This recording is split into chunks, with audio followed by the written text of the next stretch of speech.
Okay, so many people don't really send letters to each other anymore. You don't really send letters to your friends.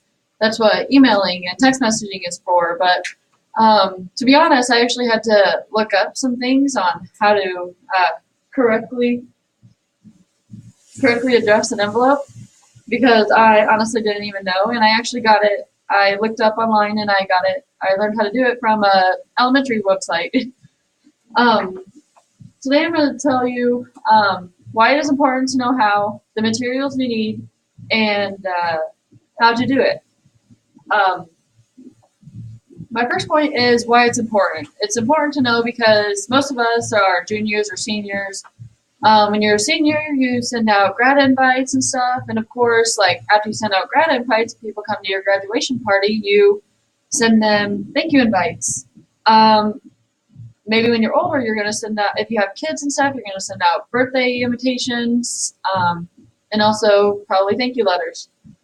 There's other things like scholarships too. When you got to make sure you correctly address them. If not, then they're probably either going to get returned or your scholarship isn't going to be submitted or your application. Yeah, so it's really important to know why or how to do it because if not, then the things you send and stuff, like sometimes you'll send them to, say you send an invitation to somebody else's house that you didn't mean to, you have a stranger come to your kid's birthday party or your graduation party. Um, and to my next point, I'm going to tell you about the materials you need. First, the materials you need are something to write with, preferably a pen, because usually if you write in pencil, it like from it being transported so much, it's easy to smudge or like even like kind of get erased, so you can't read it. Um, the other one is you'll probably need the paper and the envelope, and most likely a stamp, because there's most of the time you need a stamp to send it. Um, you also need to know the address of the recipient, because obviously if you don't know that, then you're probably going to send it to the wrong person, or say the person you're sending it to doesn't have the same address anymore. They're not going to uh, get the invite or the thank you letter, the letter in general. Um, my next point is how to do it. So for the first part, you on the first line, you're going to have to make sure that you have your name and your last name, your first name and your last name. On the second line, you need to make sure that you have your address, your correct address, make sure that it's eligible. The third line, you got to make sure that you have your state or your city you're living in, the state, and your zip code, your correct zip code. Other people use like PO boxes, but if you don't have a PO box, you can just use your city, state, and zip code. Um, for the second part on how to do it, in the center, you'd put your recipient's first and last name. If they're married or if they're not married, you'll put like Miss or Mrs. or Mr. You also need to know their address, their correct address. Make sure that you have like street capitalized and everything. Also, you need to make sure that on the third line underneath of their name and their address that you have the state and the city and their zip code or their PO box. Yeah, so that's how you put that's how you address it. And to top that all off, you'll add the stamp to the top right corner, and then it's ready to send. You just put it in the mailbox, and the mailman will pick it up for you.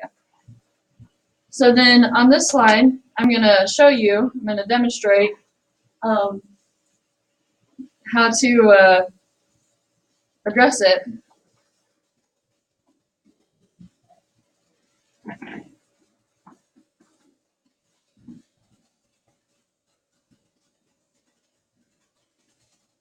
From the first line, I had my name, my address, and the third line, my city, state, and zip code. In the center, I'm going to address it to Thomas Jefferson. So I'd put Thomas Jefferson High School in the first line. On the second line, I'd put the address, the correct address, and then on the third line, I'd put the city, the state, and the zip code of the school. And for the top right corner, I'll take and I'll get the stamp. We're actually just going to look up a picture of a stamp instead of an actual stamp, and then we're just going to copy it to the top right corner.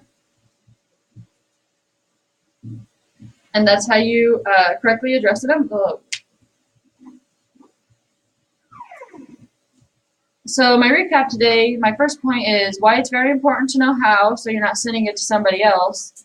The second point is the materials you need to do it, pen, paper, stamps, addresses. And the third point is how to do it correctly. It's a benefit to self and society because actually $1.5 billion are spent to unidentified as addressed mail. Also, $20 billion are also spent because in the mailing industry because addresses are wrong or they're not eligible for people to read, and so they have to pay for all that. And also, it's a benefit to self and society because 3/4 of that money is being paid by taxpayers and other sorts of things. When you're paying for stamps and stuff, like some of that money goes to the mailing industry and stuff, and so all that stuff is getting paid for. And that's the end.